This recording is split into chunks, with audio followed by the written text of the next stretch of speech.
ॐ श्री गुरुभ्यो नमः। हरिः ॐ। शुक्लां भरधरं विष्णुं शशिवर्णं चतुर्भुजं प्रसन्नवदनं ध्यायेत् सर्वविघ्नोपशान्तये। सरस्वती नमस्तुभ्यं वरदे कामरूपिणी। विद्यारम्भं करिष्यामि सिद्धिर्भवतु मे सदा। गुरुर्ब्रह्मा गुरुर्विष्णुः गुरुर्देवो महेश्वरः गुरुर्साक्षात् परब्रह्म तस्मै श्री गुरवे नमः। अथ ध्यानम्। पीताम्बरं करविराजितशङ्खचक्रकौमोदकी सरसिजं करुणासमुद्रम् राधासहायमतिसुन्दरमन्दहासं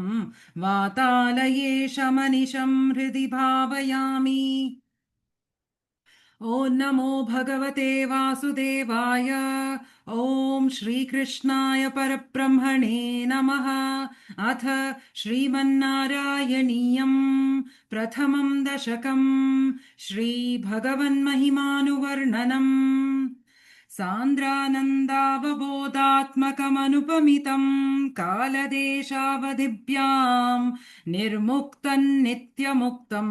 निगमशतसहस्रेण निर्भास्यमानम् अस्पष्टं दृष्टमात्रे पुनरुरुपुरुषार्थात्मकं ब्रह्मतत्त्वम्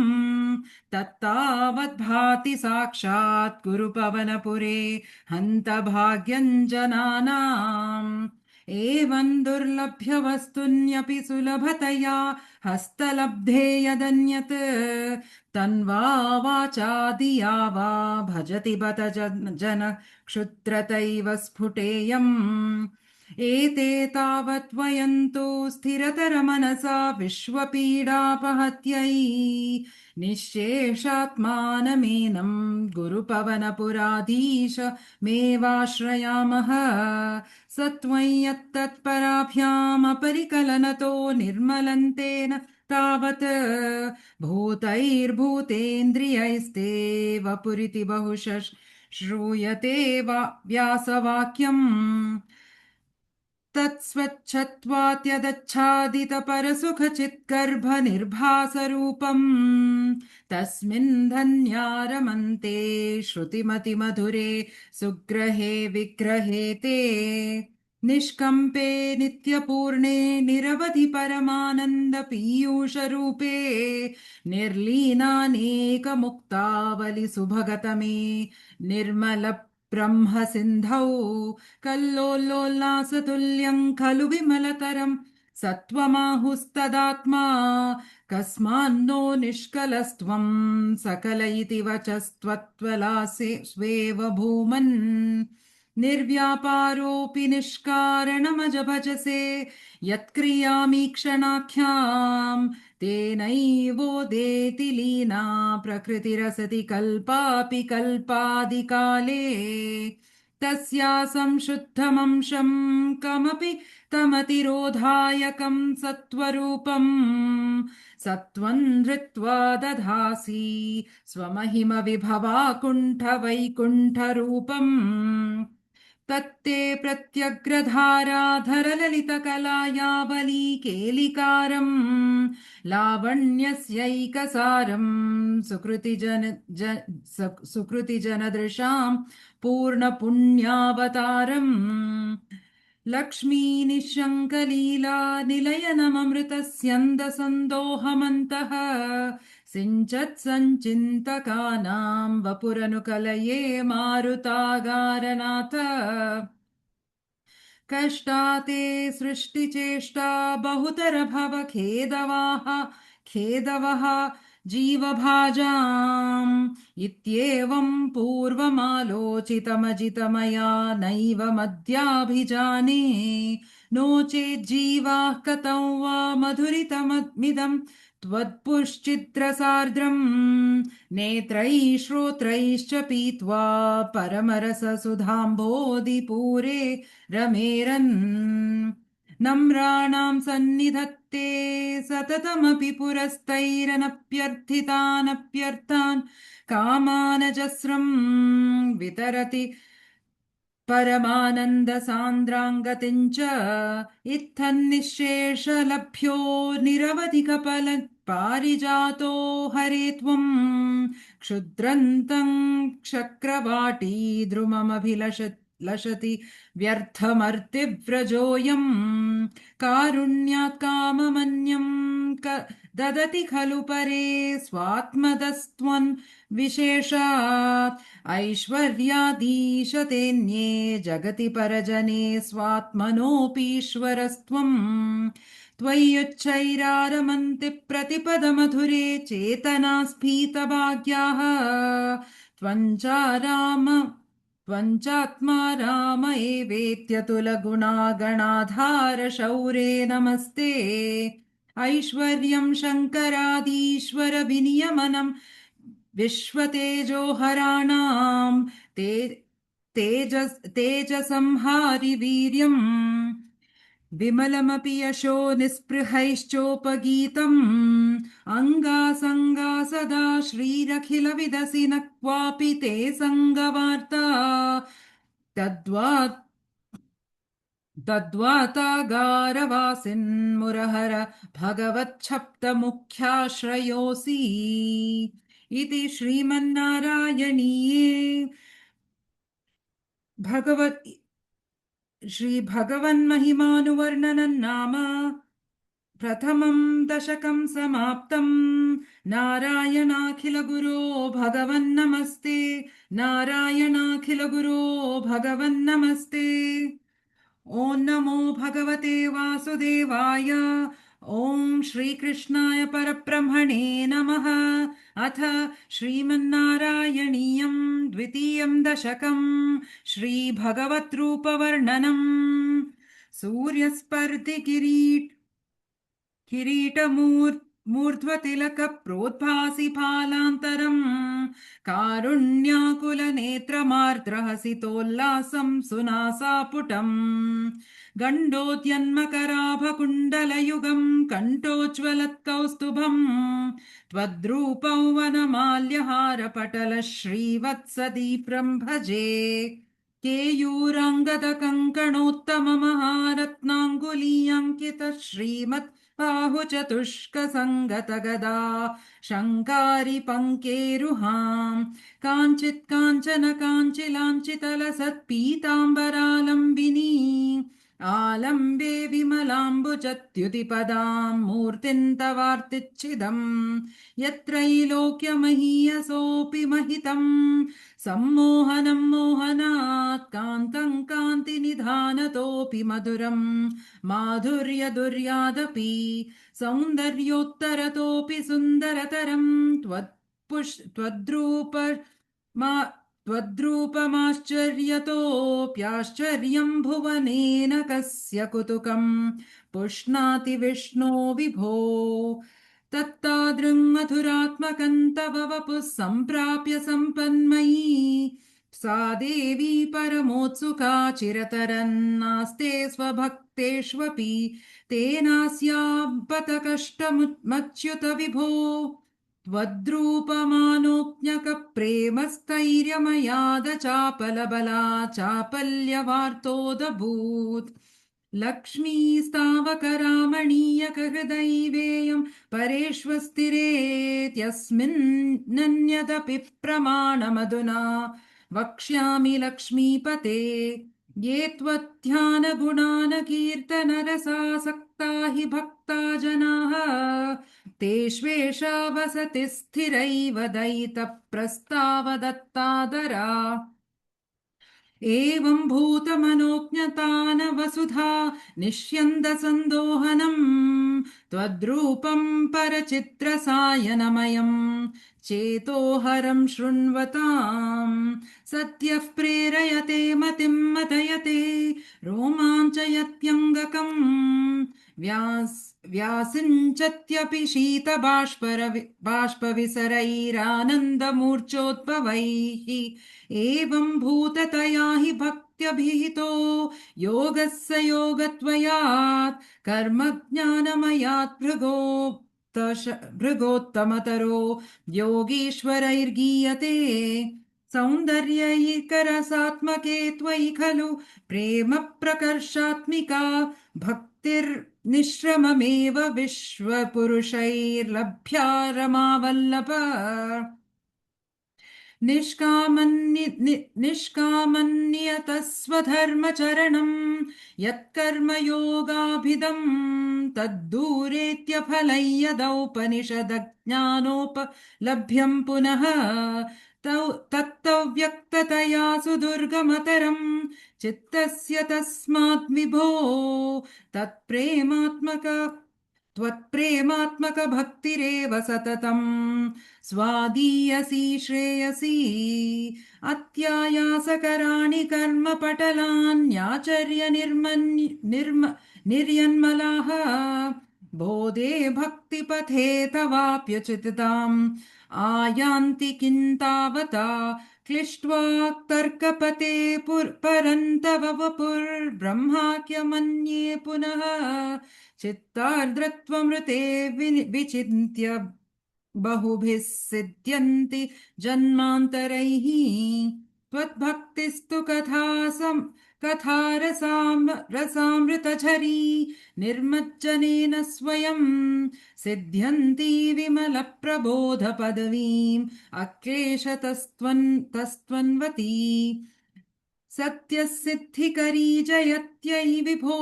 सैवास्तु ते त्वत्पद प्रेम प्रौढिरसार्द्रता द्रुततरम् वातालयाधीश्वर इति श्रीमन्नारायणीये श्रीभगवद्रूपवर्णनम् नाम द्वितीयम् दशकम् समाप्तम् नारायणाखिलगुरो भगवन्नमस्ते नारायणाखिलगुरो भगवन्नमस्ते अथ तृतीयम् दशकम् भक्तस्वरूपवर्णनम् भक्तिप्रार्थना च पठन्तो नामानि प्रमदभरसिन्धौ निपतिताः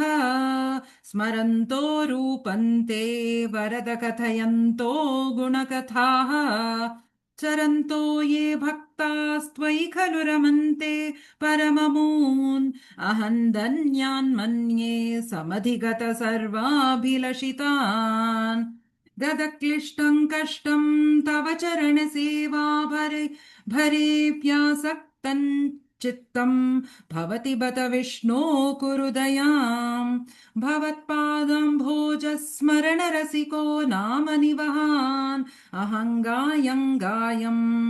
कुहचरणविवत्स्यामि विजने कृपा ते जाता चेत् किमिव न हि लभ्यन् तनुभृताम् मदीयक्लेशौघ प्रशमनदशा नाम कियती न के लोकेऽस्मिन् अनिशमयि शोकाभिरहिताः भवद्भक्ता मुक्ता सुखगतिमसक्ता विदधते मुनिप्रौढारूढा जगति खलु गूढात्मगतयः भवत्पादाम्भोजस्मरणविरुजो नारदमुखाः चरन्तीश स्वैरं सतत परिनिर्भात परचित् सदानन्दाद्वैतः प्रसर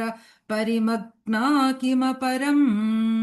भवद्भक्तिस्फीता भवतु मम सैव प्रशमयेत् अशेषक्लेशौघन्न खलु हृदि सन्देह कणिका न चेद्व्यासस्योक्तिस्तव च वचनं नैगमवचः भवेन्मिथ्या रथ्या पुरुषवचन प्रायमखिलम् भवद्भक्तिस्तावत्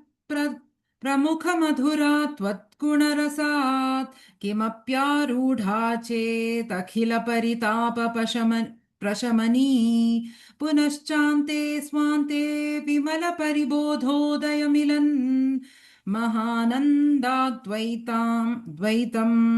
दिशति किमतः प्रार्थयमपरम् विधूय क्लेशान् मे कुरु चरणयुग्मन् धृतरसम् भवत्क्षेत्रप्राप्तौ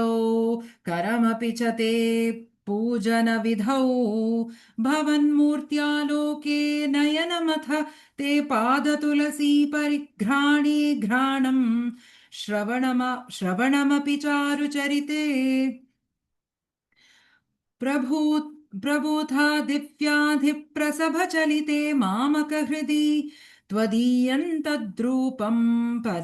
परमसुखचिद्रूपमुदीयात् उदञ्चत्रो माञ्चो गलितबहम् बहुहर्षाश्रुनिवहः यथा विस्मर्यासम् दुरुपशमपीडा परिभवान् मरुद्गेहाधीशत्वयि खलु पराञ्चोऽपि सुखिनः भवत्स्नेही सोऽहम् सुबहु परितप्ये च किमिदम् अकीर्तिस्ते मा भूत् वरद गदभारम् प्रशमयन् भवद्भक्तो तंसं झटिति कुरु माङ्कं सदमन किमुक्तैर्भूयोभिस्तव हि करुणा यावदुदीयात्तहन्तावत्तेव प्रहितविधिधार्तप्रलपितः पुरक्लिप्ते पादे वरद तव नेष्यामि दिवसान् यथा शक्तिव्यक्तम् नतिनुति निषेवा विरचयन् इति श्रीमन्नारायणीये भक्तस्वरूपवर्णनम् भक्तिप्रार्थना चेति तृतीयम् दशकम् समाप्तम् नारायणाखिलगुरो भगवन्नमस्ते नारायणाखिलगुरो भगवन्नमस्ते अथ चतुर्थम् दशकम् अष्टाङ्गयोगवर्णनम् योगसिद्धिवर्णनम् च कल्यतां मम कुरुष्व तावतीं कल्यते भवदुपासनय्यया स्पष्टमष्टविधयोगचर्यया पुष्टया तव तुष्टिमाप्नुयाम् ब्रह्मचर्य दृढताभिर्यमैराप्लवादि नियमैश्च पाविताः कुर्महि दृढममी सुखासनम् पङ्कजाद्यमपि वा भवत्पराः तारमन्तरनुचिन्त्य सन्ततम् प्राणवायुमभियम्य निर्मलाः इन्द्रियाणि विषयादथापहृत्यास्महे भवदुपासनोन्मुखाः अस्फुटे वपुषि ते प्रयत्नतः धारयेमधिषणाम् मुहुर्मुहुः तेन भक्तिरसमन्तराद्रताम् उद्वहेम भवदङ्घ्रिचिन्तकाः विस्फुटा वयमभेदसुन्दरम् त्वत्वपुः सुचिरशीलनावशात् आश्रमम् मनसि चिन्तयामहे ध्यानम् योगचिरतास्वदाश्रयाः ध्यायताम् सकलमूर्तिमीदृशीमुन्मिषन् धुरताहृतात्मनाम् सान्द्रमोदरसरूपमान्तरम् ब्रह्मरूपमयि तेव भास्वते तत्समास्वदनरूपिणीम् स्थितिम् त्वत्समाधिमयि विश्वनायक आश्रिताः पुनरतः परिच्युतौ आरभेमहि च धारणादिकम् इत्यमभ्यसन निर्भरोल्लसत् त्वत्परात्मसुखकल्पितोत्सवाः मुक्तभक्तकुलमौलिताङ्गताः सञ्चरेम शुकनारदादिवत् त्वत्समाधिविजयेतु यत् पुनर्मङ्क्षुमोक्षुरसिकक्रमेण वा योगवश्यमनिलम् षडाशरैरुन्नयुत्यज सुषुम्नया शनैः लिङ्गतेऽहमपि सन्त्यजन्नथः लीयते त्वयि परे निरग्रहः ऊर्ध्वलोककुतुकीतु मूर्धतः सार्धमेव करणैर्निरीयते अग्निवासरवलक्षपक्षगैरुत्तरायण जुषा च दैवतैः प्राप्तितो रविपदम् भवत्परः बोधवान् धृतपाददन्तमीयते आस्तितोत्थमहरलाय यदा शेषवक्त्रदहनोष्म दहनोष्मणाध्यते ईयते भवदुपाश्रयस्तदा वेधसः पदमतः पुरैव वा तत्र वा तव पदेऽथवा वसन् प्राकृतप्रलय एति मुक्तताम् स्वच्छया स्वेच्छया खलु पुरा विमुच्यते संविविद्य जगदण्डमोजसा तस्य च तस्य च क्षितिपयो महो निलत् ध्यो महन् प्रकृति सप्तकावृतीः तत्तदामत् तत्तदात्मकतया विशन् सुखी याति ते पदमनावृतौ विभो अर्चिरादिगतिमीदृशीं व्रजन् विच्युतिन्न भजते जगत्पते सच्चिदात्मक भवद्गुणोदयान् उच्चरन्मनिलेश पाहि माम् इति श्रीमन्नारायणीये अष्टाङ्गयोगवर्णनम् योगसिद्धिवर्णनम् चेति चतुर्थं दशकं समाप्तम् नारायणाखिलगुरो भगवन्नमस्ते नारायणाखिलगुरो भगवन्नमस्ते अथ पञ्चमं दशकं विराट्पुरुषोत्पत्तिवर्णनम् व्यक्ताव्यक्तमिदन्न किञ्चिदभवत् प्राक्प्राकृतप्रक्षये माययाङ्गुणसाम्यरुद्धविकृतौ त्वयि साम्यरुद्धविकृतौ त्वय्यागतायालयम् नो मृत्युश्च तदामृतञ्च समभून्हो नान्हो न रात्रि स्थितिः तत्रैकस्तमशिष्यथा किल परानन्द प्रकाशात्मना कालः कर्मगुणाश्च जीवनिवः विश्वं च कार्यं विभो चिल्लीलारतिमेयुषि त्वयि तदा चिल्लीलारतिमेयुषि त्वयि तदा निर्लीनतां माययुः तेषान्नैव वदन्त्यसत्त्वमयि भो शक्त्यात्मना तिष्ठताम् नो चेत् किं गगनप्रसूनसदृशां भूयो भवेत् सम्भवः एवञ्च द्विपरार्थकालविगता वीक्षां सिसृक्षात्मिकां बिभ्राणे त्वयि चुक्षुभे त्रिभुवनी भावाय माय स्वयं मायतः खलु कालशक्तिम् मायतः खलु कालशक्तिरखिलादृष्टः स्वभावोऽपि च प्रादुर्भूय गणान् विकस्य तस्य सहायक्रियाम्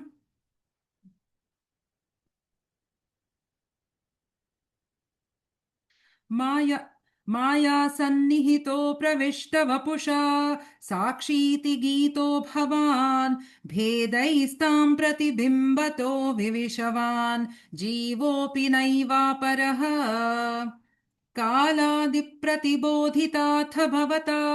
सन्तोदिता च स्वयं माया सा खलु बुद्धितत्त्वमसृजत् योऽसौ महानुच्यते तत्रासौ त्रिगुणात्मकोऽपि च महान् सत्त्वप्रधान स्वयं जीवेऽस्मिन् खलु निर्विकल्पमहमित्युद्बोधनिष्पादकः चक्रेऽस्मिन् स विकल्पबोधकमहन् तत्त्वं महान् खल्वसौ सम्पुष्टन् त्रिगुणैः समो त्रिगुणैस्तमोति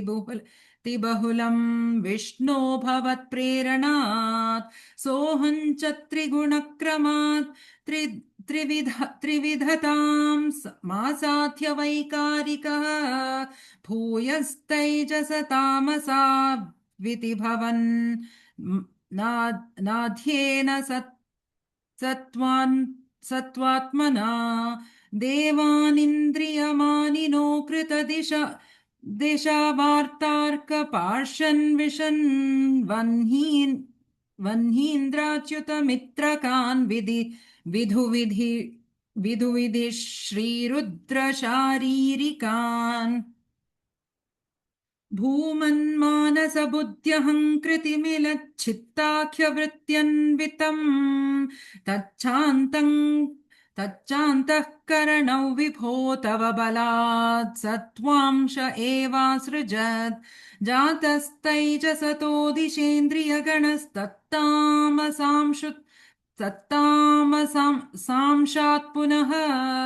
तन्मात्रन्नभसो मरुत्पुरपते शब्दो जनित्वद्बलात् शब्दात् व्योम ततः ससर्जित विभोः स्पर्शन्ततो मारुतम् तस्माद्रूपमतो महोऽथ च रसम् तोयम् च गन्धम् महीम् एवम् माधव पूर्वकलनात् दादाध्य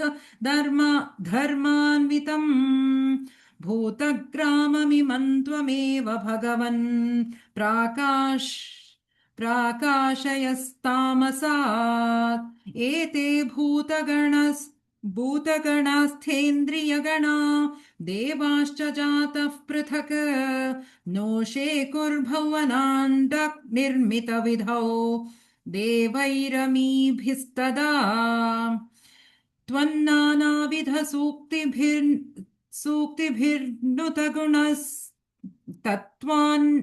तत्त्वान्यमून्याविशन्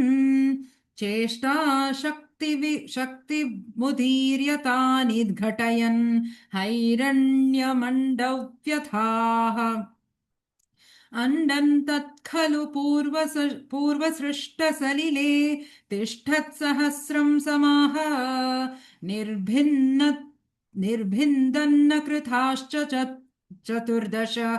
जगद्रूपौ विराट्याह्वयम् साहस्रैः करपदाम् निःशेष जीवात्मकः निर्भातोऽसि मरुपुराधिपसमाम् त्रायस्व सर्वामयात् इति श्रीमन्नारायणीये विराट्पुरुषोत्पत्तिवर्णनम् नाम पञ्चमम् दशकम् समाप्तम् नारायणाखिलगुरो भगवन्नमस्ते नारायणाखिलगुरो भगवन्नमस्ते अथ षष्ठम् दशकम् विराट्देहस्य जगदात्मत्ववर्णनम् एवम् चतुर्दश जगन्मयताङ्गतस्य पातालमीश तव पादतलं वदन्ति पादोर्ध्वदेशमपि देवरसातलन्ते गुल्फत्वयम् खलु महातलमद्भुतात्मन् जङ्घे तलमथोऽसु तलम् च जानु किञ्चोरुभागयुगलम् वितलातले द्वे क्षोणीतलम् जघनमम्बरमङ्गनाभिः वक्षश्च शक्रनिलयस्तव चक्रपाणे ग्रीवामहस्तव मुखम् च जनस्तपस्तु फालन् शिरस्तव समस्तमयस्य सत्यम् एवम् जगन्मयतनो जगदाश्रितैरप्यन्नैर्निबद्धवपुषे भगवन्नमस्ते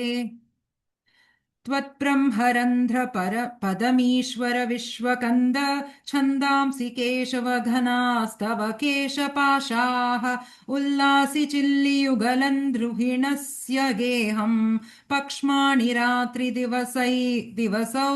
सविता च नेत्रे निःशेष विश्वरचना च कटाक्षमोक्षः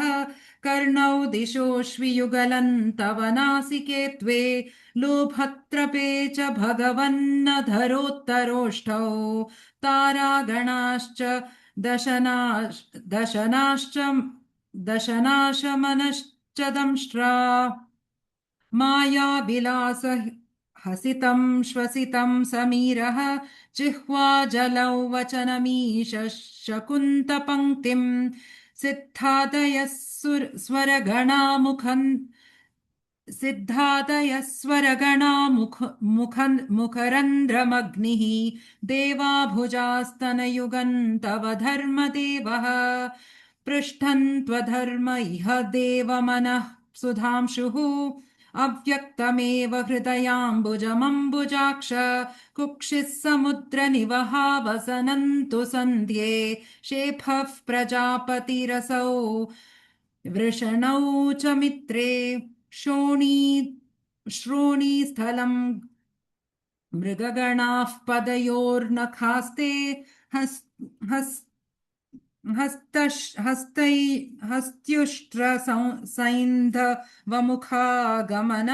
गमनन्तकालः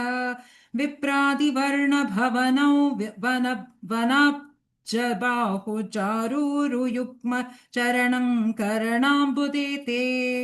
संसारचक्रमयि चक्रधर क्रियास्ते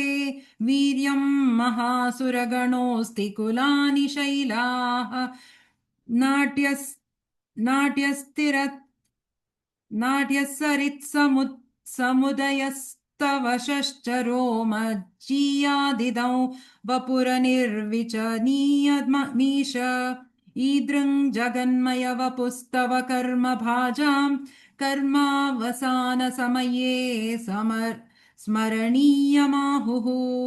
तस्यान्तरात्म वपुषे विमलात्मने ते वातालयाधिप नमोऽस्तु निरुन्धिरोगान् इति श्रीमन्नारायणीये विराट्देहस्य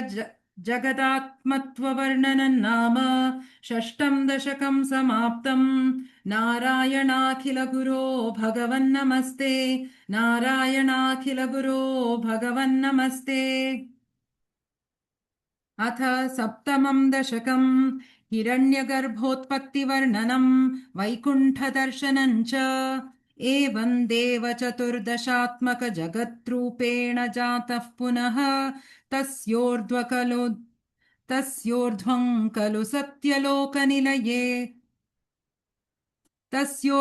खलु सत्यलोकनिलये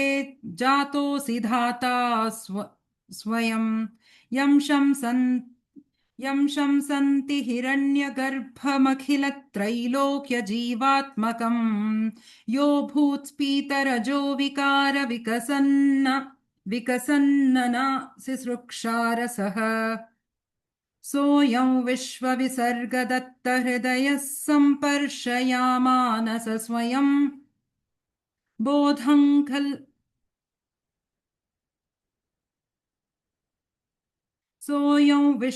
सोऽयं विश्वविसर्गदत्तहृदयः सम्पश्यमानः स्वयं बोधं खल्वनवाप्य विश्वविषयं चिन्ताकुलस्तस्थिवान्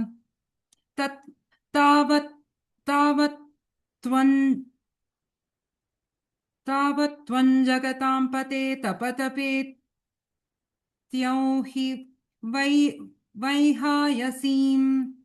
वाणी मे नमः शिश्रव श्रुतिसुखान् कुर्वन् स्तप प्रेरणाम्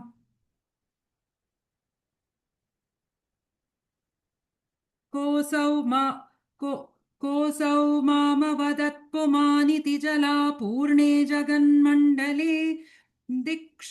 दिक्षुद्वीक्ष्य किमप्यनीक्षितवता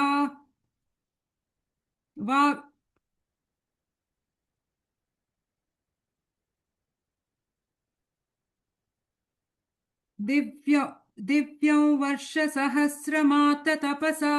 तेन त्वमाराधितः तस्मै दर्शितवानसि स्वनिलयौ वैकुण्ठमेकाद्भुतम् माया यत्र कदापि नो विकुरुते भाते जगद्भ्यो बहिः शोकक्रोधविमोहसात्वमुखा भास्वाद्दु भास् भावास्तु दूरङ्गताः सान्द्रानन्दझरी च यत्र परमज्योतिप्रकाशात्मके तत्ते धाम विभावितं विजयते वैकुण्ठरूपं विभो यस्मिन्नाम चतुर्भुजा हरिमणिश्यामावदाता त्विषः नानाभूषणरत्नदीपितदिशो राजात्विमानालयः भक्तिप्राप्त तथा विधोन्नतपदा दिव्यान्ति दिव्यजनाः तत्ते धाम निरस्तसर्वशमलौ वैकुण्ठरूपं जयेत् नानादिव्यवधूजनैरभिवृता विद्युल्लता तुल्यया विश्वोन्मादनहृत्यगात्रलतया विद्योतिता शान्तरा त्वत्पादाम्बुजरसै सौरभैककुतुकात् लक्ष्मी स्वयं लक्षयेत् लक्ष्यते यस्मिन् विस्मयनीय दिव्य भवन् तत्ते पदं देहि मे तत्रैवं प्रतिदर्शिते निजपदे रत्नासनाध्यास्मितम् भास्वत्कोटिलसत्किरीट दीप्राकृति श्रीवत्साङ्कितमात्तकौस्तुभमणिच्छायारुणं कारणम्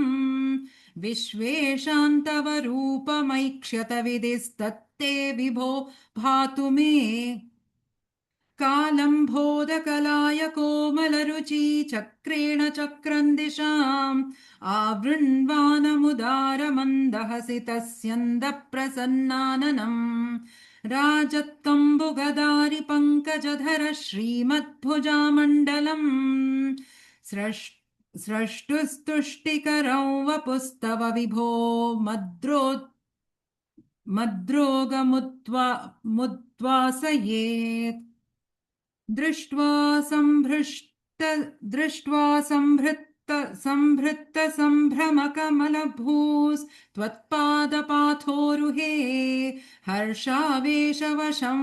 वदो निपतितः प्रीत्या कृतार्थी भवन्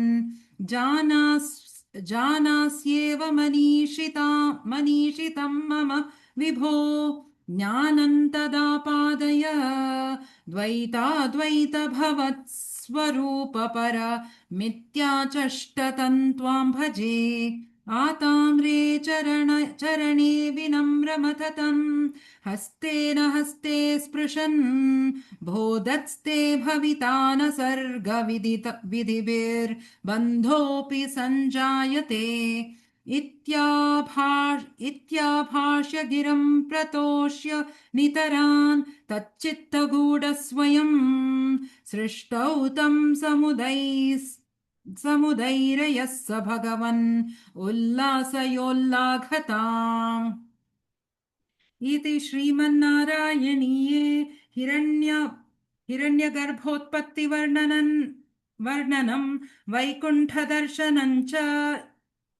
वैकुण्ठदर्शनं चेति सप्तमं दशकं समाप्तम् नारायणाखिलगुरो भगवन्नमस्ते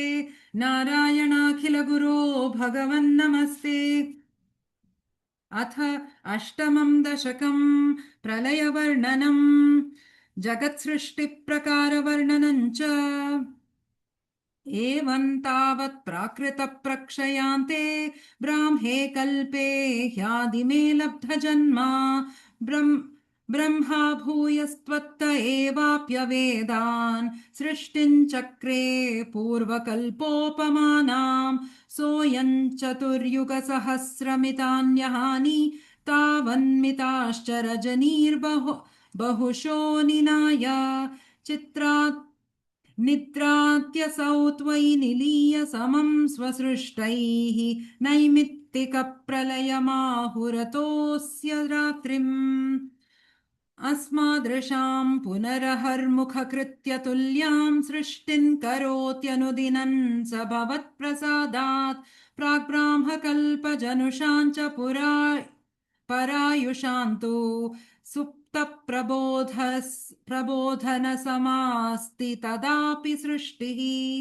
पञ्चाशदब्दमधुना स्ववयोर्धरूपम् एकं परार्धमतिवृत्य हि वर्तते सौ तत्रान्यरात्रि जनितान् कथयामि भूमन् पश्चाद्दिनावतरेण च भवद्विलासान् दिनावसानेऽथ सरोजयोनिः सुषुप्तिकामस्त्वयि सन्निलिल्ये जगन्ति च त्वज्जठरं समीयुः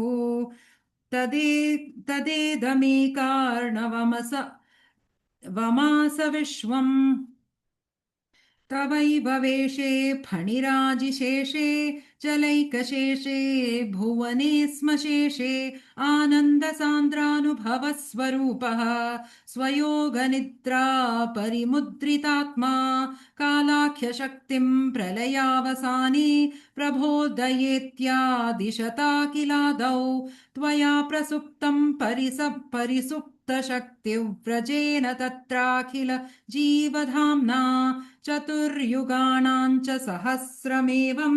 त्वयि प्रसुप्ते पुनरद्वितीये कालाख्यशक्तिः प्रथमः प्रबुद्धा प्राबोधयत्वां किल विश्वनाथ निबुद् विबुध्य च त्वं जलगर्भशायिन् विलोक्य लोकानखिलान् प्रलीनान् तेष्वेव सूक्ष्मात्मतया निजान्तः स्थितेषु विश्वेषु ददाथ दृष्टिम्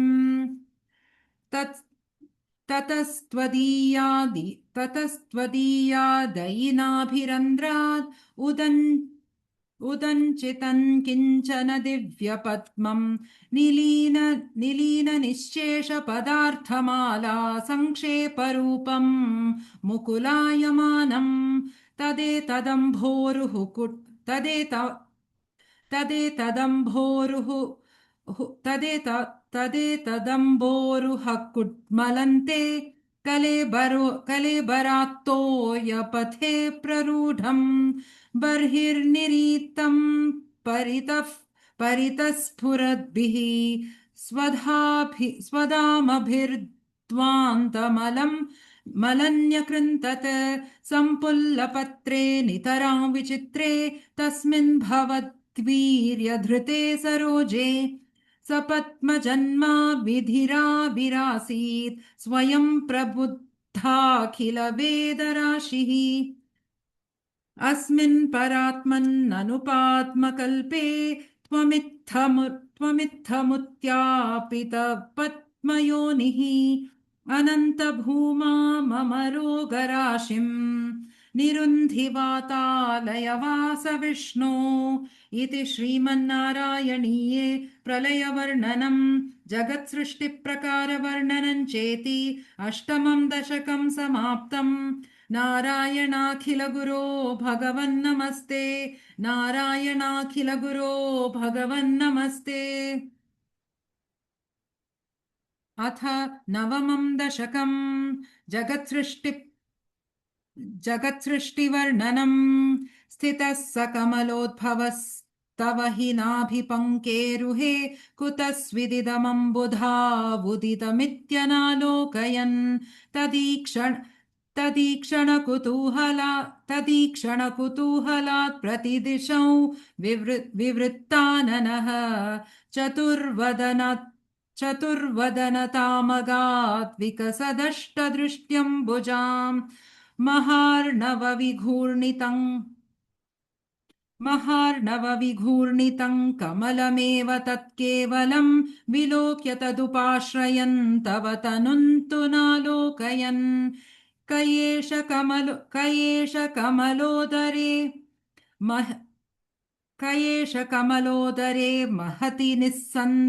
निस्सहायो ह्यहम् कुतस्विदिदमम्बुजम्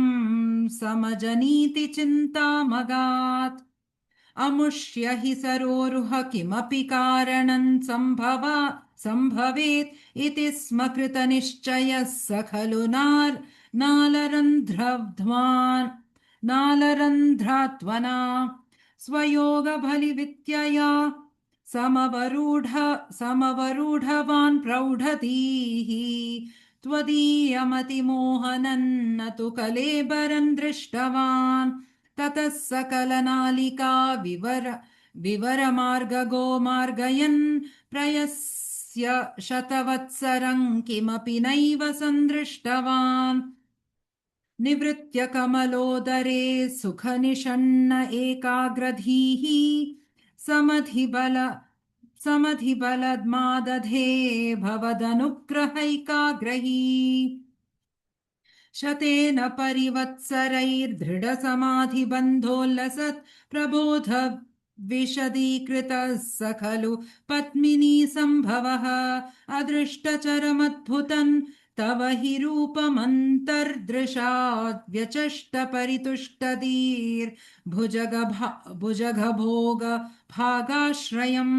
किरीटमकुटोल्लसत्कटकहारकेयूरयुङ्मणिः स्फुरितमेखलम् सुपरिवीतपीताम्बरम् कलाय कुसुमप्रभम् गलतलोल्लसत्कौस्तुभम् वपुस्तदीभावये कमलजन्मने दर्शितम् श्रुतिप्रकरदर्शितप्रचुरवैभव श्रीपते हरे जय जय प्रभो पदमुपैषि दिष्ट्यादृशो कुरुष्वधियमाशु मे भुवननिर्मितौ कर्मठाम् इति द्रुहिणवर्णित स्वगुणबंहिमा पाहि माम् लभस्व भुवनत्रयी रचन दक्षतामक्षताम् गृहाण मदनुग्रहम् कुरु तपश्च भूयो विधे भवत्वखिल साधनी मयि च भक्तिरत्युत्कटे मयि च भक्तिरत्युत्कटेत्युदीर्य गिरमादधा मुदितचेतसंवेधसम् शतं कृततपास्ततः स खलु दिव्यसंवत्सरान् अवाप्य च तपोबलम् अतिबलम् च पूर्वाधिकम् उदीक्ष्य किल कम्पितं पयसि पङ्कजं वायुना भवद्बलविजृम्भता भवद्बलविजृम्भितः पवनपाथसि पीतवान् तथैव कृपया पुनः सरसिजेन तेनैव सह प्रकल्पभुवनत्रयीं प्रववृते प्रजानिर्मितौ तथाविध कृपाभरो गुरुमरुत्पुराधीश्वर त्वमाशु परिपाहि मां गुरुदयोक्षितैरीक्षितैः इति श्रीमन्नारायणीये जगत्सृष्टिवर्णनं नाम नवमं दशकं समाप्तम् नारायणाखिलगुरो भगवन्नमस्ते नारायणाखिलगुरो भगवन्नमस्ते अथ दशमं दशकं सृष्टिवैविध्यवर्णनम् वैकुण्ठवर्धितबलोत्थ भवत्प्रसादात् अम्बोजयो निसृजत किल जीवदेहान् स्तास्नूनि भूरुह मयानि तथा तिरश्चाम् जातिर्मनुष्यनिवहानपि देवभेदान् मिथ्याग्रहास्विमति राग विकोपभीतिः अज्ञानवृत्तिमि अज्ञानवृत्तिमिति पञ्चविधां स सृष्ट्वा उत्तामतामसपदार्थविदानदूनः तेने त्वदीयचरणा स्मरणौ विशुद्धै तावत् ससर्ज मनसा सनकं सनन्दम् भूयः सनातनमुनिम् च सनत्कुमारम् ते सृष्टिकर्मणि तु तेन नियुज्यमानाः त्वत्पादभक्तिरसिका जगृहुर्नवाणिम् तावत् प्रकोपमुदितं प्रतिरुन्धतोऽस्य भूमत्यतो जनिमृढा भवदेकदेशः नामानि मे कुरु पदानि च हा विरिञ्चेत्यादौ रुरोद किलन्तेन सरुद्रनामा एकादशाह्वयतया च विभिन्नरूपं रुद्रं विधाय दयिता वनिताश्च दत्त्वा तावन्यदत्तय पदानि भवत्प्रणुन्नः प्राह प्रजा विरचनाय च सादरन्तम् रुद्राभिसृष्टभयदाकृति रुद्रसङ्घः सम्पूर्यमाणा भुवनत्रयभीतचेताः मा प्रजासृज तपश्चरमङ्गलाये त्याचष्टतं कमलभूर्भवदीरितात्मा तस्याथ सर्गरसिकस्य मरीचरत्रिः तत्राङ्गिराः क्रतुमुनिः पुलः पुलस्त्यः अङ्गादजायत भृगश्च वसिष्ठदक्षौ श्रीनारदश्च भगवन् भवदङ्घ्रिदासः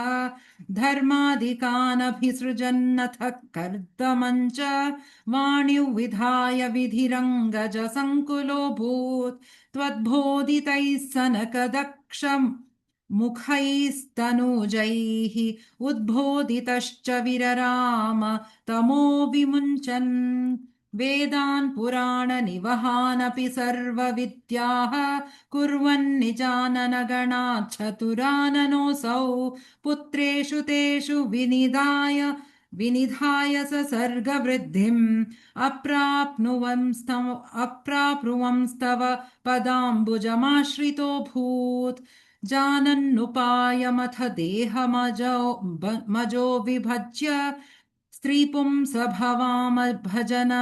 भवजन्मन तद्वधूभ्याम् ताभ्याम् च मानुषकुलानि विवर्धयंस्त्वम्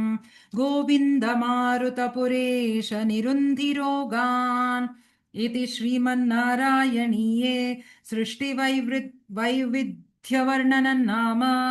दशमं दशकं समाप्तम् नारायणाखिलगुरो भगवन्नमस्ते नारायणाखिलगुरो भगवन्नमस्ते अथ एकादशं दशकम् सनकादीनां वैकुण्ठप्रवेशवर्णनम् जय विजय शापवर्णनम् हिरण्यकशिपु हिरण्याक्षोत्पत्तिवर्णनम् च क्रमेण सर्गे परिवर्धमाने कदापि दिव्यासनकादयस्ते भवद्विलोकाय विकुण्ठलोकम् प्रपेदिरे मारुतमन्दिरेश मनोज्ञनैः श्रेयसकाननाथ्यैः अनेकवापी मणिमन्दिरैश्च अनुपमन्तं भवतो निकेतं मुनीश्वराः प्रापुरतीतकक्ष्याः भवद्विदृक्षून् भवनौ विविक्षून् द्वास्थौ जयस्तान् विजयोऽप्यरुन्धाम् तेषां च चित्ते पदमापकोपः सर्वं भवत्प्रेरणयैव भूमन् वैकुण्ठलोकानुचितप्रचेष्टौ कष्टौ युवान् दैत्यगतिम् भजेतम् इति प्रशप्तौ भवदाश्रयौ तौ हरिस्मृतिर्नोस्त्विति नेमतुस्तान् तदेतदज्ञाय भवानवाप्तः सहैव लक्ष्या बहिरम्बुजाक्षः खगेश्वरां सार्पितचारुबाहुः आनन्दयंस्ता नभिराममूर्त्या प्रासाद्य गर्भिस्तुवतो मुनीन्द्रान् अनन्यनाथावत पार्षदौ तौ संरम्भयोगेन भवैस्त्रिभिर्मामुपेत मिथ्यात्तकृपन्यगाधीः त्वदीयभृत्यावथ काशयपाथौ सुरारिवीरावुदितौ द्वौ सन्ध्यासमुत्पादनकष्टचेष्टौ यमौ च लोकस्य यमाविवान्यौ हिरण्यपूर्वः कशिपुः किलैकः परो हिरण्याक्ष इति प्रतीतः उभौ भवन्नाथमशेषलोकम् रुषान्यरुन्धान् निजवासनान्धौ तयोर्हिरण्याक्ष महासुरेन्द्रः रणाय धावन्नवाप्तवैरी भवत्प्रियाङ्क्ष्मां सलिले निमज्य चचार गर्वाद्विनदन् गदावान् ततो जलेशात् सदृशं भवन्तं निशम्य बभ्राम गवेष्यस्त्वां भक्तैकदृश्यः स कृपानिधे त्वम् निरुन्धिरोगान् मरुदालयेश इति श्रीमन्नारायणीये सनकादीनवैकुण्ठप्रवेशवर्णनम् जय विजय शापवर्णनम् हिरण्यकशिपु हिरण्याक्षोत्पत्तिवर्णनम् चेति एकादशं दशकं समाप्तम् नारायणाखिल गुरो भगवन्नमस्ते नारायणाखिल गुरो भगवन्नमस्ते अथ द्वादशं दशकम् वराहावतारवर्णनम् भूम्युद्धरणवर्णनम् च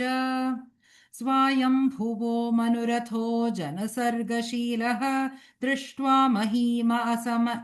असमये सलिले निमग्नाम् स्रष्टारमाप शरणं भवदङ्घ्रिसेवा तुष्टाशयं मुनिजनैः सह सत्यलोके कष्टं प्रजा सृजति मय्यवनिर्निमग्ना स्थानं सरोज भव कल्पय तत्प्रजानाम् इत्येवमेष कथितो मनुना स्वयंभूः अम्भोरुहाक्ष तव पादयुग्म व्यचिन्ततीत् हा हा विभो जलमहन्यपिबं पुरस्तात् अद्यापि मज्जति मही किमं करोमि इत्थं त्वदङ्घ्रियुगलं शरणय्यथोऽस्य नासापुटात् सम्भव शिशुकोलरूपी अङ्घुष्टमात्रवपुरत्पतितः पुरस्तात् भूयोत्थ कुम्भिसदृशः समजृम्भथास्त्वम् अभ्रे तथाविध मुदीक्ष्य भवन्तमुच्चैः विस्मेरतां विधिरगात् सह सूनुभिः स्वैः कोसावचिन्त्य महिमा कटिरुत्थितो मे नासापुटात् किमु किमु भवेदजितस्य माया इत्थौ विचिन्तयति धातरि शैलमात्रः सद्यो भवन् किल जगर्जित घोरघोरम् तन्ते निनादमुपकर्ण्य जनस्तपस्थाः तस्या स्थिताश्च मुनयो नुनुवुर्भवन्तम् तत्स्तोत्रहर्षुलमनाः परिणध्य भूयः तोयाशयौ विपुलमूर्तिरवातरस्त्वम् ऊर्ध्वप्रसारि परिधूम्रविधूतरोमा प्रोक्षिप्तवालधिरवाङ्मुखघोणः तूर्णप्रदीर्ण तूर्णप्रदीर्णजलदः परिघूर्णदक्ष्णा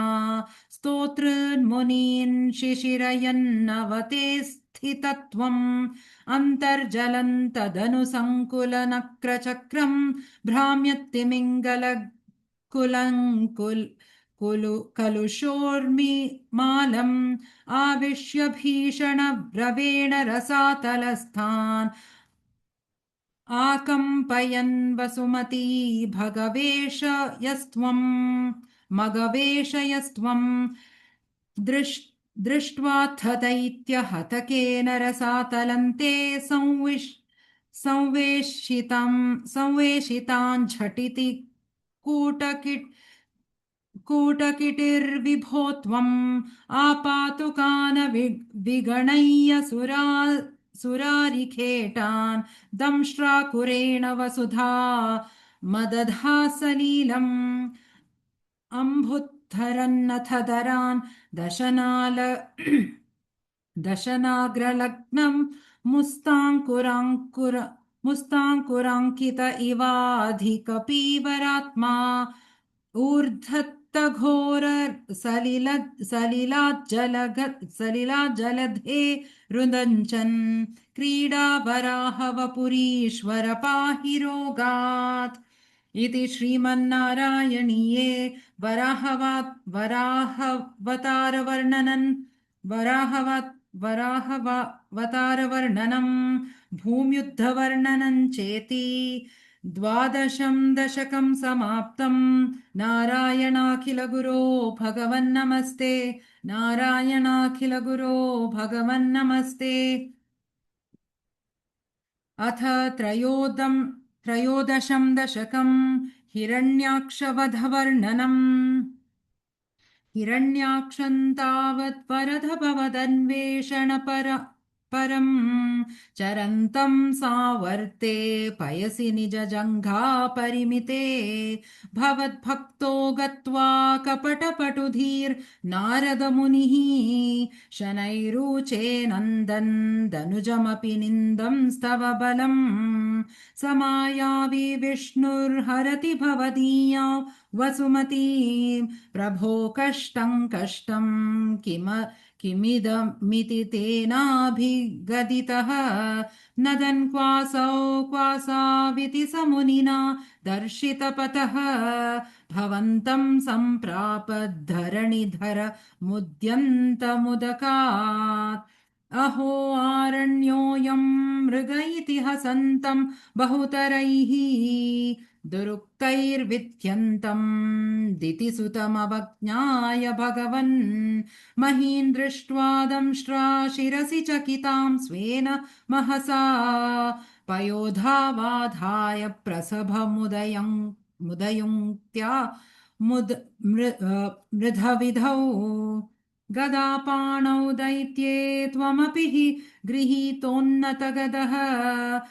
नियुद्धेन क्रीडन् घटघटरवोद्घुष्ट वियता रणालोकौस्तुक्तान् मिलति सुरसङ्घे द्रुतममुं निरुन्धाः सन्ध्यातः प्रथममिति धात्रा जगदिशे गदोन्मर्दे तस्मिंस्तव खलु गदायान्दिति भुवः गदाघाताद् भूमौ झटिति पतितायामहः भोः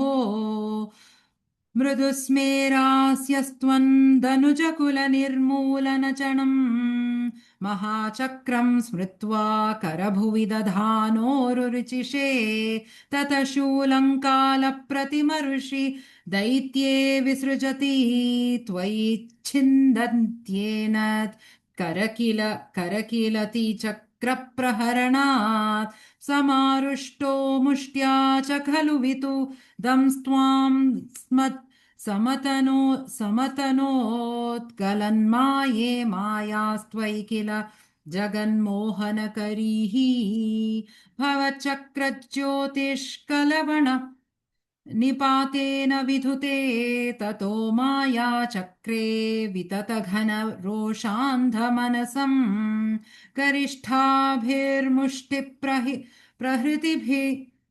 प्रहृतिभिरभिघ्नन्तमसुरम् स्वपादाङ्घुष्टन् पदमूले निरवधिः महाकायः सोऽयन् चरणपात प्रमथितः गलद्रक्तो वक्त्रादपतदृशिभिः श्लाघितहतिः तदा त्वामुद्दामप्रमथपरविद्योतिहृदयाः मुनिसान्द्रा मुनीन्द्रासान्द्राभिः स्तुतिभिरनुवन्नध्वरत्तनुम् त्वचिच्छन्दो रोमस्वपि रुचचुक्षुधृतम् चतुर्होतारोङ्घ्रौ सृगपि वदने चोदर इडा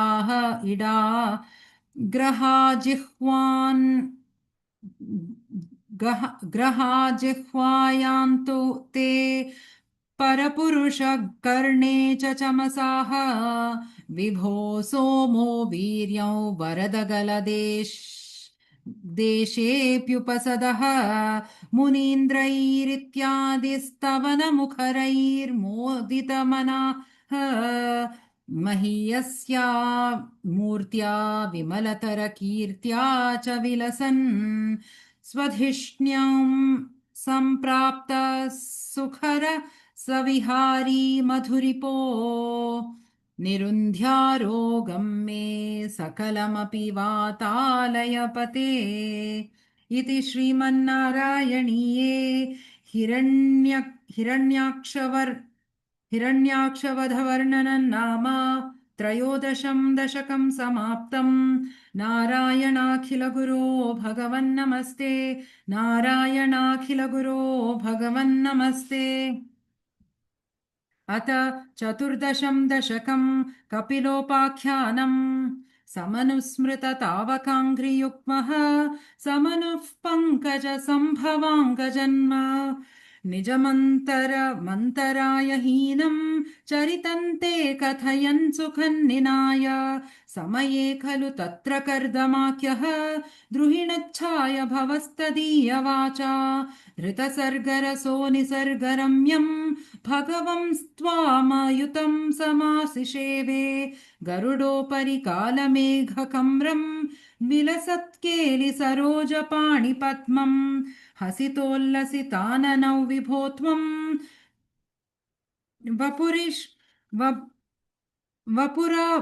वपुराविष्कुरुषे स्म कर्दमाय स्तुवते पुलकावृताय तस्मै मनुपुत्रीन्दयितान्न वापि पुत्रीः कपिलं च सुतं स्वमेव पश्चात् स्वगतिं चाप्यनुगृह्य निर्गतो भूः समनुष्यतरूपया महिष्या गुणवत्या सुतया च देवहूत्या भवदीरिति नारदोपदृष्टः समगात्कर्दमागति प्रतीक्षं मनुनोपहृतां च देवहूतिं तरुणीरत्नमवाप्य कर्दमोऽसौ भवदर्चन निवृतोऽपि तस्यां दृढशुश्रूषणया दधौ प्रसादम् स पुनस्त्वदुपासनप्रभावात् दयिता कामकृते कृते विमाने वनिताकुलसङ्कुलो नवात्मा व्यहरत्येव पर्थेषु देवहूत्या शतवर्षमथ व्यतीत्य सोऽयं नवकन्या समवाप्य धन्यरूपाः समुद्यतोऽपि कान्ता हितकृत्वज्जननोत्सुकोऽन्यवात्सीत् निजभर्तृगिरा भवन्निषेवा निरतायमथ देवदेवहूत्याम् कपिलस्त्वमजा जनानां प्रतयिष्यन् परमात्मतत्त्वविद्याम् वनमेयुषि कर्दमे प्रसन्ने मत सर्वस्वमुपादिशन् जनन्यै कपिलात्मक वायुमन्दिरेश त्वरितन्तौ परिपाहि मां गदौघात् इति श्रीमन्नारायणीये कपिलोपाख्यानं नाम चतुर्दशं दशकं समाप्तम् नारायणाखिलगुरो भगवन्नमस्ते नारायणाखिलगुरो भगवन्नमस्ते अथ पञ्चदशं दशकम् कपिलोपदेशः मतिरिह गुणसक्ता बन्धकृत्तेष्वसक्ता त्वमृतकृतुपरुन्धे भक्तियोगस्तुरसक्तिम् महदनुगमलभ्या भक्तिरेवात्र साध्या कपिलतनुरिति त्वन् देवहूत्यै न्यगादीः प्रकृतिमहदहङ्काराश्च मात्राश्च भूतान्यपि हृदपि दशाक्षी पूरुष पञ्चविंशः इति विदितविभागो मुच्यते सौ प्रकृत्या कपिलतनुरिति त्वन् देवहूत्यै न्यगादीः प्रकृतिगतगुणौघैर्नाच्यते पूरुषोऽयम् यदि तु सजति तस्यान् तत्गुणांस्तं भजेरन् मदनुभजन लोचनैः स्याप्ययात् कपिलतनुरिति त्वन् देवहूत्यै न्यगादीः विमलमतिरुपात्तौ शासनाथ्यैर्मदङ्गम् गरुडसमधिरूढन् दिव्यभूषायुधाङ्कम् रुचितुलितमालं शीलयेतानुवेलं कपिलतनुरिति त्वं देवहूत्यै नगादीः मम गुणगणलीला कर्णनैः कीर्तनाद्यैः मयि सुरसरिदोघप्रख्यचित्तानुवृत्तिः भवति परमभक्तिः सा हि मृत्योर्विजेत्री कपिलतनुरिति त्वन् देवहूत्यै न्यगादीः अहह बहुलहिंसा सञ्चितार्थे कुटुम्बम् प्रतिदिनमनुष्यन् स्त्रीचितो बाललाली विशतिः गृहसक्तो यातनां मय्यभक्तः कपिलतनुरिति त्वन् देवहूत्यै न्यगादीः युवति जठरखिन्नो जातबोधोऽप्यकाण्डे प्रसवगलितबोधः पीढयोल्लङ्घ्य बाल्यम् पुनरपि बत मुह्यत्वे यत्तारुण्यकाले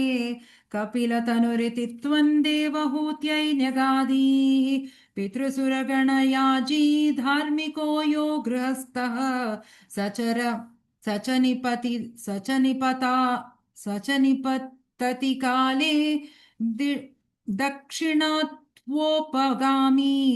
मयि निहितमकां कर्म तद्रूप तु पदार्थः पथार्थम् कपिलतनुरिति त्वं देवहूत्यै न्यगादीः इति सुविदितवेद्यान् देवहे देवहूतिम् कृतनुतिमनुगृह्य त्वं गतो योगिसङ्घैः विमलमतिरथासौ भक्तियोगेन मुक्ता त्वमपि त्वमपि जनहितार्थौ वर्तसे वर्तसे प्रागुदीच्याम् परम परमकिमु बहुक्त्या त्वत्पादाम्भोजभक्तिम् सकलभयविनेत्रीम् सर्वकामोपनेत्रीम् वदस खलु दृढम् त्वम् तद्विधूयामयान्मे गुरुपवनपुरेश त्वय्युपाधस्त्वभक्तिम् इति श्रीमन्नारायणीये कपिलोपदेशन्नाम पञ्चदशं दशकं समाप्तम् नारायणाखिलगुरो भगवन्नमस्ते नारायणाखिलगुरो भगवन्नमस्ते अथ षोडशं दशकम् नरनारायणावतारवर्णनम् दक्षयागवर्णनम् च दक्षो विरिञ्च तनयोत्थ मनोस्तनूजाम् लब्ध्वा प्रसूतिमिह षोडश चापकन्याः धर्मे त्रयोदश ददौ पितृषस्वधाम् च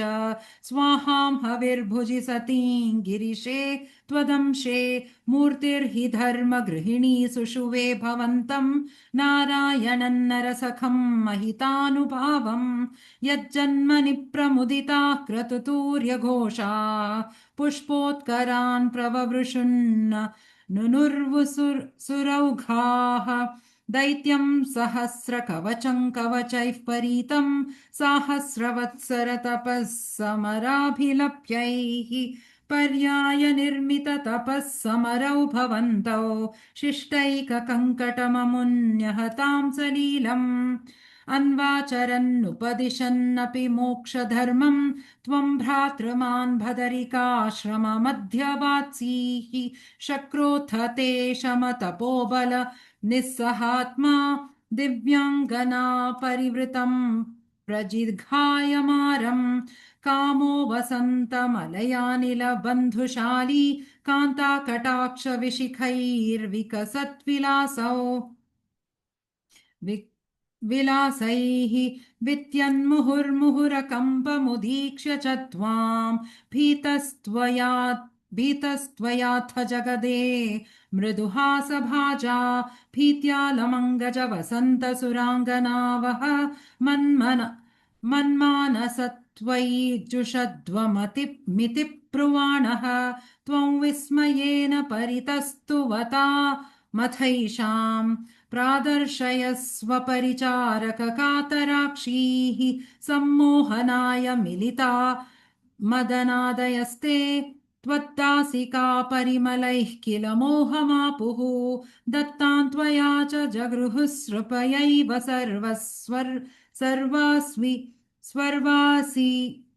गर्वशमनीम् पुनरुर्वशीन्ताम् दृष्ट्वोर्वशीन् तव कथाञ्च निशम्य शक्रः पर्याकुलो जनिभवन् महिमावमर्शात् एवं प्रशान्तरमणीय तरावतारात् त्वत्तोऽधिको वरद कृष्णतनुस्त्वमेव दक्षस्तु रतिलानया रजोन्धः धृतस्त्वयि च कष्टमशान्तिरासीत् येन त्वरुन्धस भवत्तनुमेव शर्वम् यज्ञे च वैरपिशुने स्वसुतां व्यमानीत् क्रुद्धेश मर्दितमखः स तु कृत्तशीर्षः देवप्रसादितहराधतलब्धजीवः त्वत्पूरितक्रतुवरः पुनरापशान्तिम्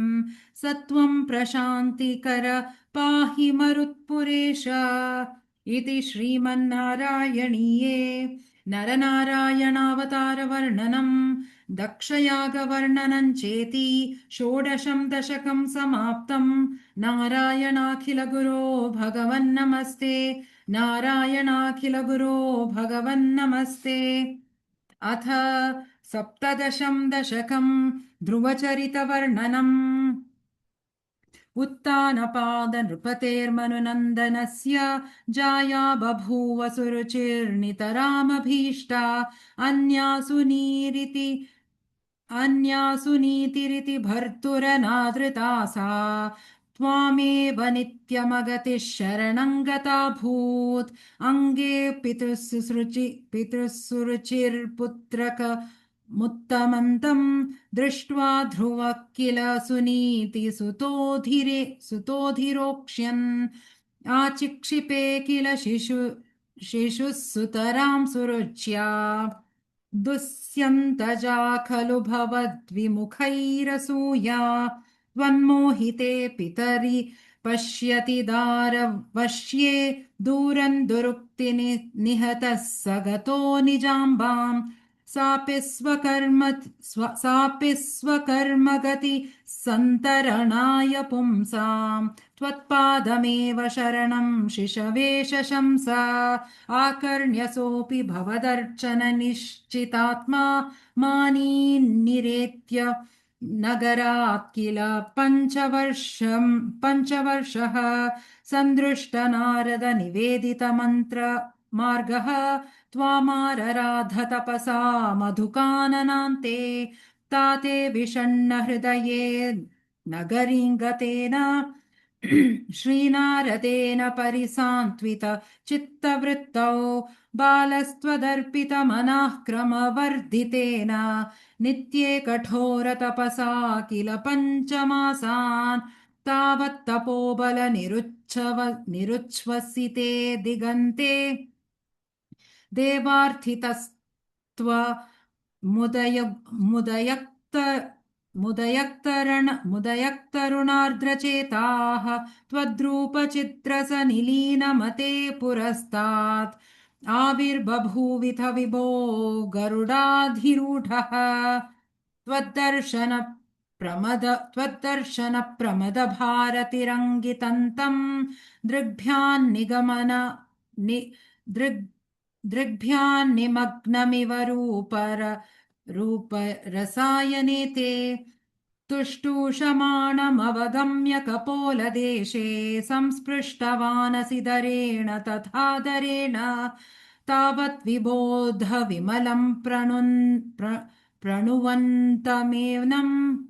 आभाषथास्त्वमवगम्य तदीयभावम्। राज्यं चिरं समनुभूय भजस्व भूयः। सर्वोत्तरं ध्रुवपदौ विनिवृत्तिहीनम्। इत्यूचिषि त्वयि गते नृपनन्दनोऽसौ। आनन्दिताखिलजनो नगरीमुपेतः।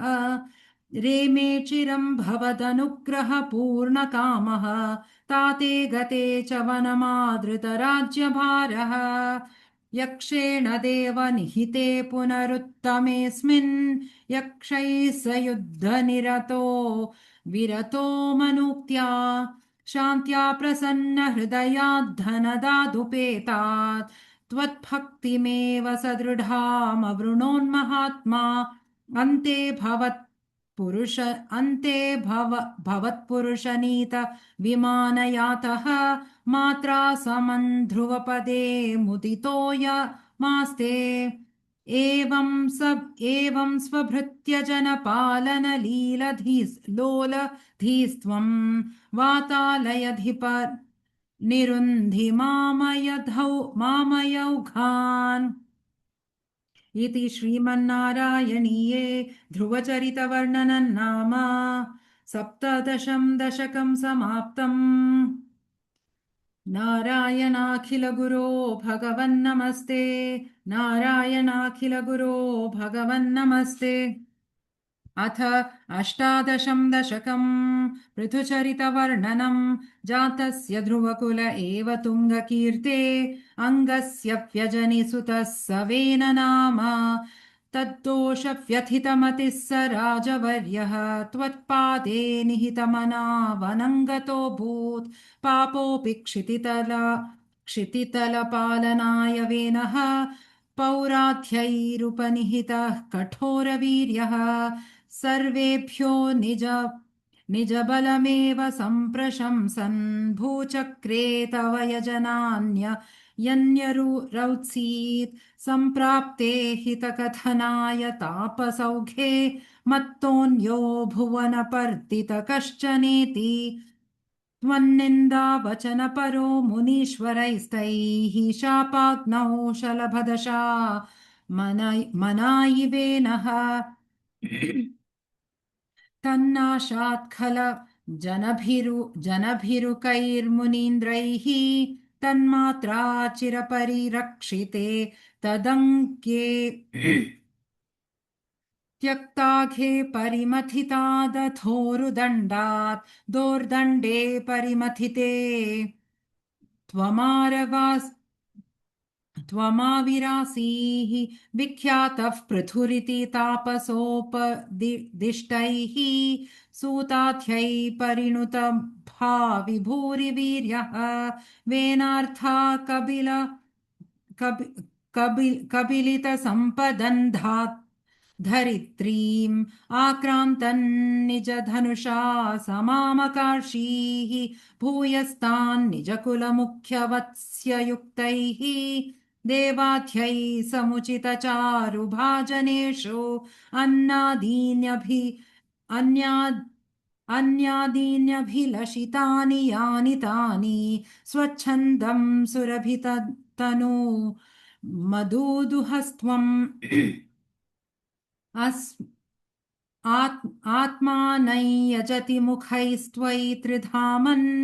आरब्धे शततमविरा वाजिमेधयागे स्पर्धालुशतमख एत्य नीचवेषः हृत्वाश्वन्तव तनयात् पराजितोऽभूत्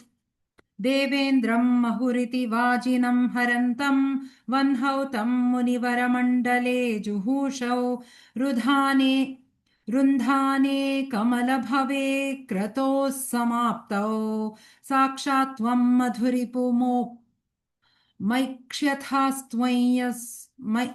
मैक्ष्यथा स्वयं स्वम् तद्दत्तौ वरमुपलभ्य भक्तिमेकां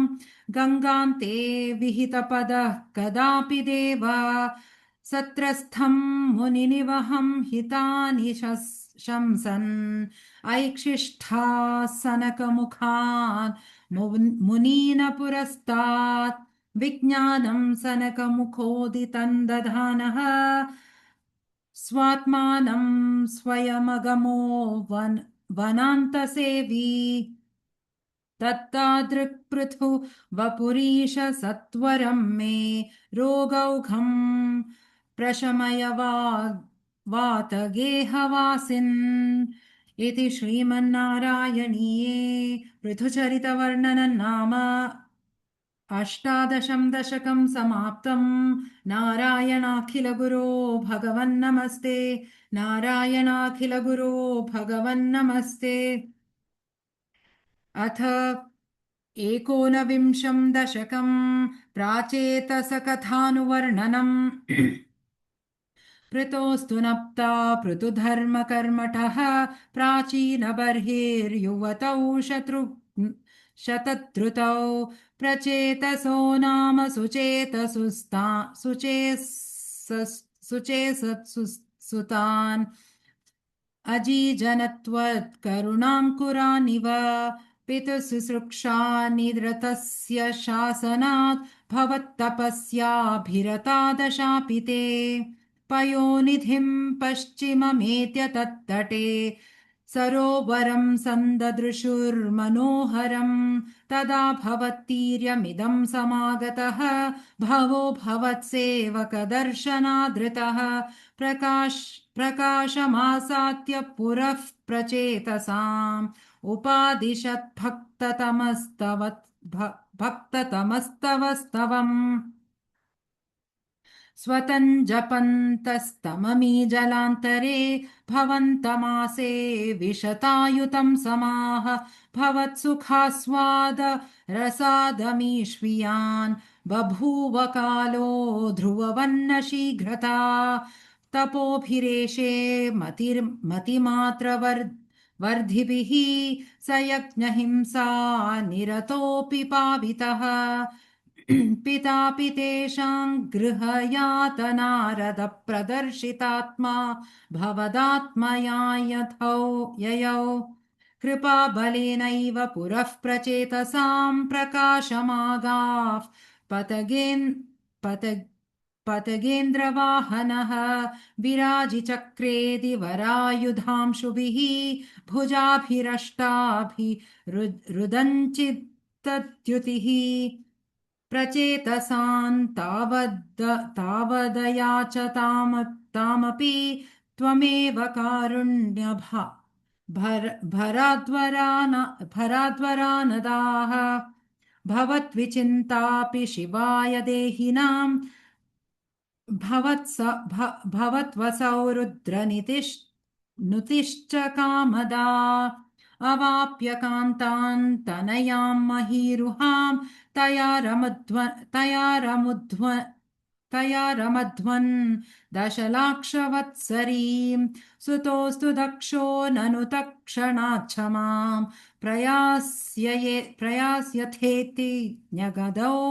मुदैवतान् ततश्च ते भूतलरोधिनस्तरून् क्रुधा दहन्तो द्रुहिणेन वारिताः द्रुमैश्च दत्तान्तनयामवाप्यताम् त्वदुक्तकालं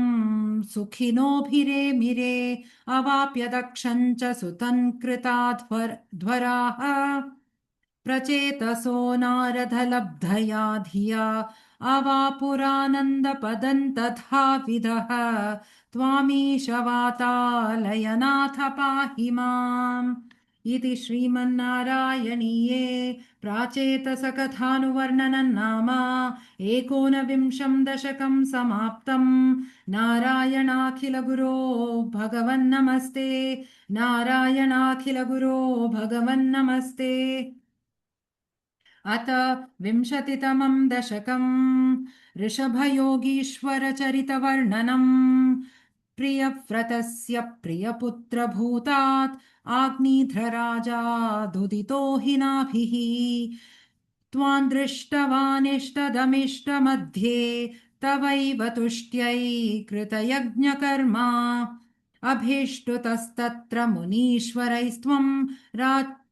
राज्ञस्त्वतुल्यं सुतमर्ध्यमानः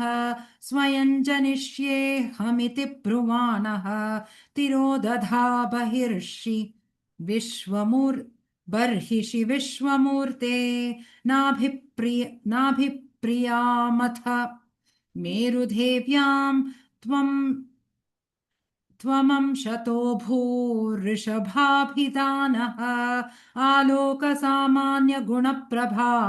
प्रभाविताशेष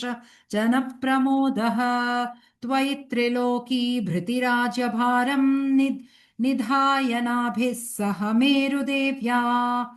तपोवनं प्राप्य भवन्निषेवी गतः किलानन्दपदं पदन्ते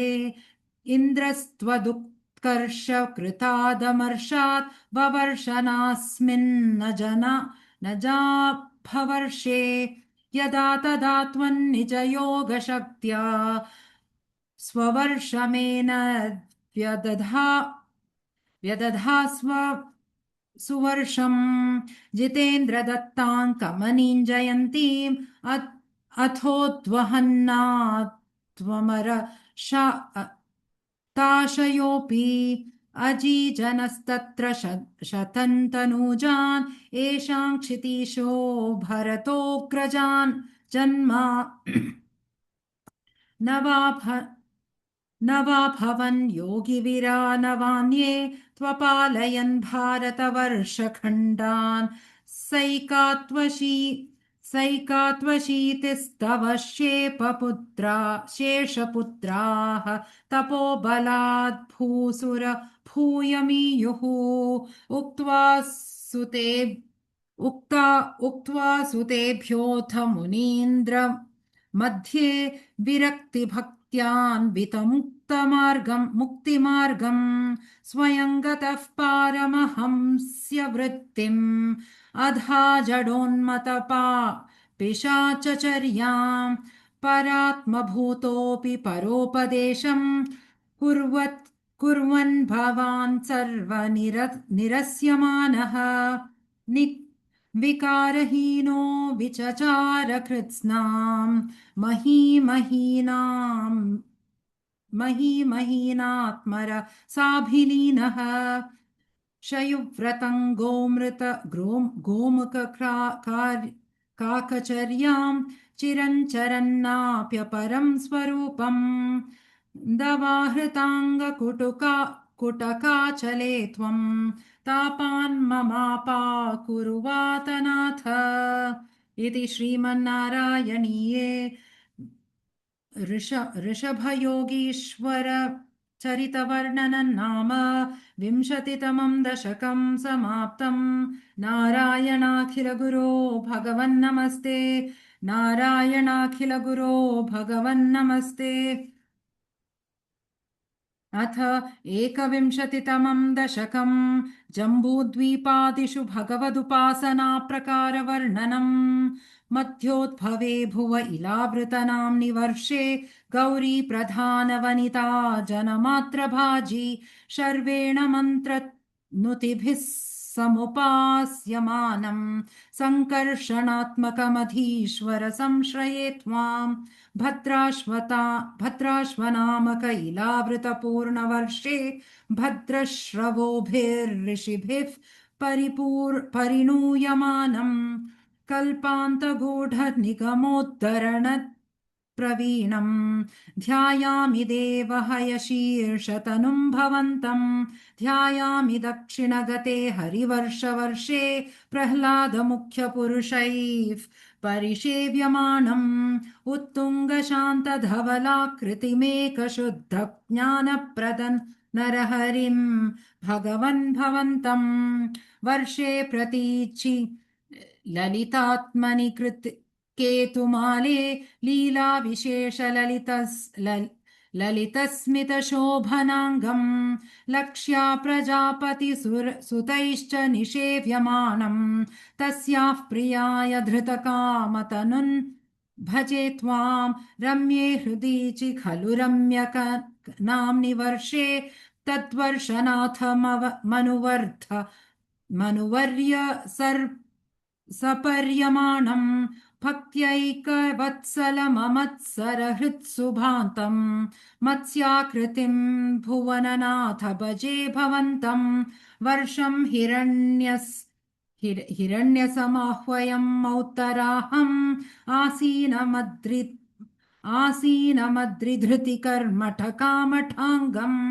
संसेवते पितृगणप्रवरोर्यमायम् त्वां भजामि भगवन् परिचिन्त्यमानम् किञ्चोरुतेषु कुरुषुर्प्रियया धरण्या संसेवितो महितमन्त्रनुतिप्रभेदैः घनपृष्ठगरिष्ठवर्ष्मा त्वं पाहि विज्ञनुत यज्ञवराहमूर्ते यां यां दिशं भजति किं पुरुषाख्यवर्षे संसेवितो हनुमता दृढभक्तिभाजा सीताभिराम परमाद्भुतरूपशाली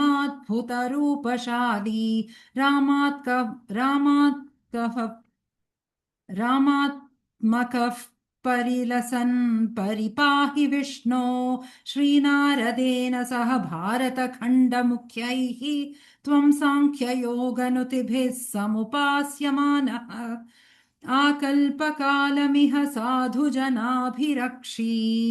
नारायणो नरसखः परिपाहि भूमन् प्लाक्षेर्करूपमयी शाल्मल इन्दुरूपं द्वीपे भजन्ति कुशनामनि वह्निरूपं क्रौञ्चेम्बूरूपमथ वायुमयं च शाके त्वां ब्रह्मरूपमपि पुष्करनाम्नि कल्पे नाम्नि लोकाः सर्वैर्ध्रुवादिभिरुडुप्रकरैर्गृहैश्च पुच्छादिकेष्वव वेश्मभिः कल्प्यमानैः त्वं शिंशुमारवपुषा महतामुपास्यः सन्ध्यासुरुन्धि नरकं मम सिन्धुशायिन् पातालभू पातालमूलभुविशेषतनुं भवन्तं लोलैककुण्डलविराजिसहस्रशीर्षं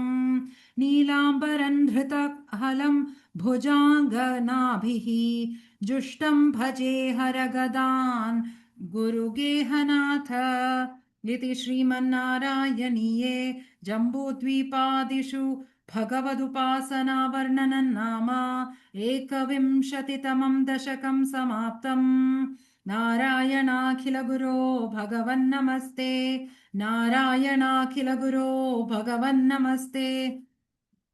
अथ द्वाविंशतितमं दशकम् अजामिलोपाख्यानम् अजामिलो नाम महीसुरः पुरा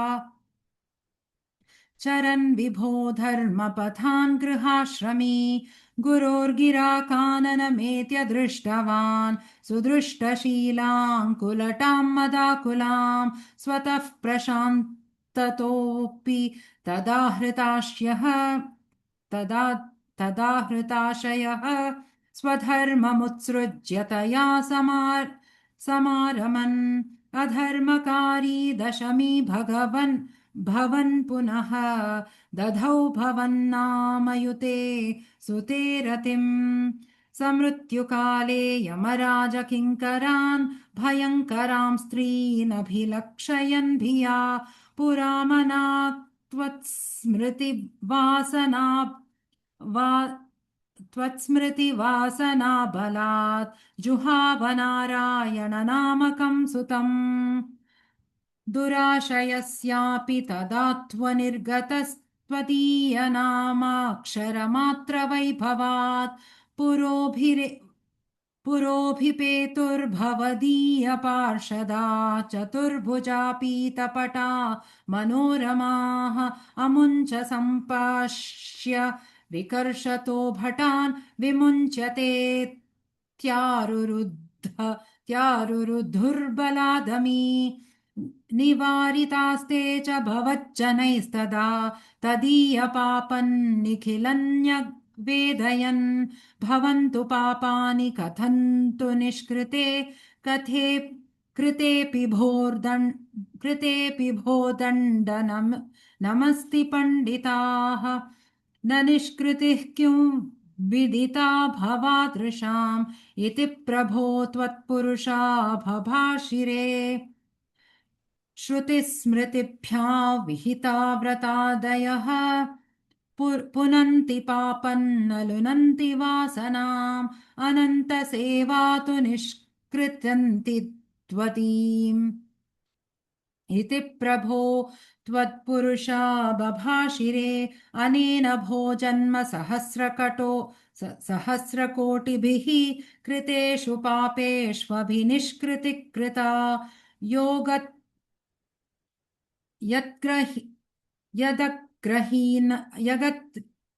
यदग्रहीन्नाम भयाकुलो हरेः इति प्रभो त्वत्पुरुषा बभाषिरे नृणाम बुद्ध्यापि कीर्तनं दहत्यघौघान् महिमास्य तादृशः यथाग्निरेधांसि यथैषधं इति प्रभो त्वत्पुरुषा बभाषिरे इति रीतैर्याम इतीरितैराम्यभटैरपाश्रिते भवत्फटानां च गणे तिरोहिते भवत्स्मृतिं कञ्चन कालमाचरन् भवत्पदं प्रापि भवत्फटैः रसौ स्वकिङ्क स्वकिङ्करादे स्वकिङ्करावेदनसाङ्कितो यमः त्वदङ्घ्रिभक्तेषु न गम्यतामिति स्वकीर्यभृत्या न शिशिक्षदुच्छकैः सदैव वातालयनाथ पाहि माम् इति श्रीमन्नारायणीये अजामिलोपाख्यानं नाम द्वाविंशतितमं दशकं समाप्तम् नारायणाखिलगुरो भगवन्नमस्ते नारायणाखिलगुरो भगवन्नमस्ते अथ त्रयोविंशतितमं दशकम् दक्षचरितं चित्रकेतूपाख्यानं च प्राचेतसस्तु भगवन्नपरो हि दक्षः त्वत्सेवनौ व्यधितसर्गविवृद्धिकामः आविर्बभूवि तदा लसदष्ट बाहुः तस्मै वरं दधिततां च वधूमसिग्नीं तस्याम् तस्यात्मजास्त्वयुतमीश पुनः सहस्रम् श्रीनारदस्य वचसा तव मार्गमापुः नैकत्र वासमृषये स मुमोच शापम् भक्तोत्तमस्त्वऋषि भक्तोत्वमस्पृशिरनुग्रहमेव मेने षष्ट्या ततो दुहितृभिः त्रिभिः सृजतः कुलौघान् दौहित्रसूनुरथ तस्य स विश्वरूपः त्वत्स्तोत्रवर्मितमजापय दिन्द्रमाजौ देव त्वदीयमहिमा खलु सर्वजैत्रः प्राक्षूरसेन विषये किल चित्रकेतुः पुत्राग्रही नृपतिरङ्गरसः प्रभावात् लब्ध्वैकपुत्रमथ तत्र हते सपत्नी सङ्घैरमुह्यदवशस्तव माययासौ